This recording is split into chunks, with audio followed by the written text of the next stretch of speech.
Hamakani. Hey everybody. Um, you'll have to forgive my studio here. I'm in my car. It's kind of dark. This is my second attempt at a video. My first one I had a virtual background on and my sound kept cutting out. So I'm going to try one more time. And again, the production value is very high right now. So anyway, I just wanted to uh, make a short shout out to everybody, as this is the first day of Nisenan Heritage Month.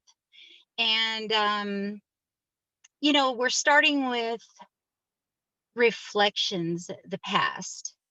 And, I had hesitated a tiny bit posting Uncle Dan's song earlier because if you listen to it, it's a cry song. So the Nisenan people used to burn their dead and then had this elaborate cry ceremony around the death of anybody. And what better way to start off a recognition for the Nisenan people for this entire month than starting at the beginning and honoring, those who were here before us, our ancestors.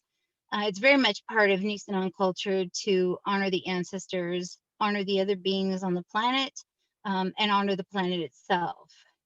I sometimes feel that we're so far away from that true, honest, the real meaning of what sustainable living is. Like this landscape here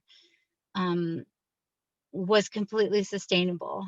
The great herds that are missing, the elk, the antelope, the California grizzly bear, all of our great cats that used to be here, and a plethora of other very important beings and species, are not here anymore. They're not represented on the landscape, are very much like literally erased, or pushed to the edges of at least our vision, our visibility, that we don't see those things, but they were all part of tending this landscape.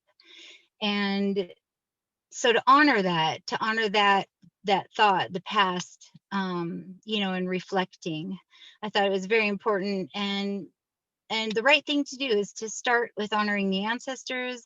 That song with my Uncle Dan crying and singing is just, to me, it's absolutely beautiful.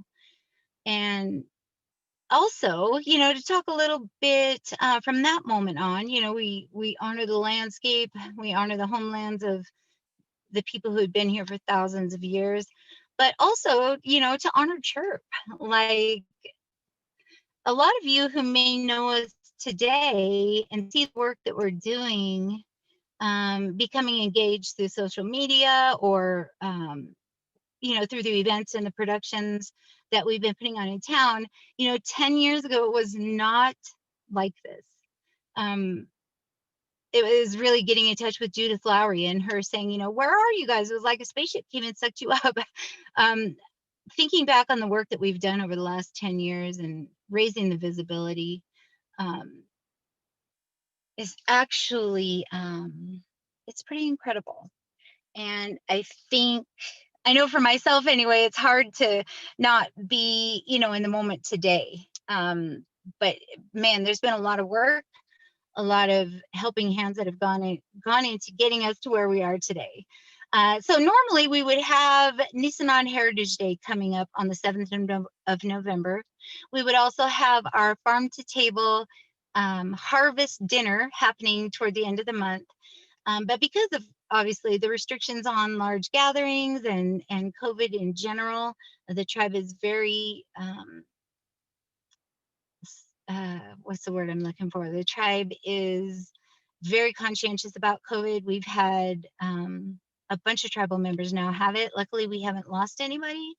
But, to be responsible, we decided to not have those in-person gatherings. And instead, we're taking both events, we're combining them for the month of November because it is Native American Heritage Month in California, and taking both of those events and combining them into Nisenan Heritage Month. So this is day one, the end of the day of Nisenan Heritage Month. I want to honor the work that we have done to get where we are today, and also acknowledge that there's so much work to do. But those two events, the Heritage Day event and our dinner, are huge fundraisers for CHIRP. And so in combining those events, we have set a lofty goal of $30,000 to raise this month. Those funds are actually incredibly critical to the work that we do, to the projects and programs that we produce.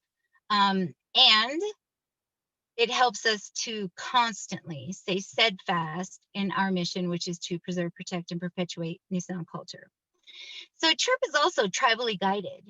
And because I am a tribal member and I'm part of the family, I'm doing the work, I also know what the needs of the tribe are. And we have the tribal council and the tribal membership that are helping to guide CHIRP as to what is the most paramount thing that needs to be addressed at any given moment. Right now, obviously, it's federal recognition, the restoration of the recognition. We're building curriculum. We've got some other exciting things. I don't want to give away too much, but there's a lot of work to do. Nisenan Heritage Day and our dinner fundraiser usually raise just around $40,000. So reaching out, let's hit that $30,000 goal. It's really important. And I hope that you can see the value in the work that CHIRP is doing. And there's more to come. So please stay tuned, check back in often. And thanks for your support.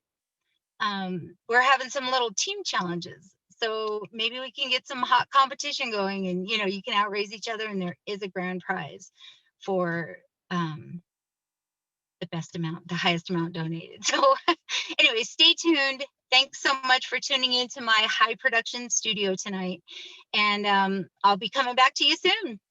Ekwa.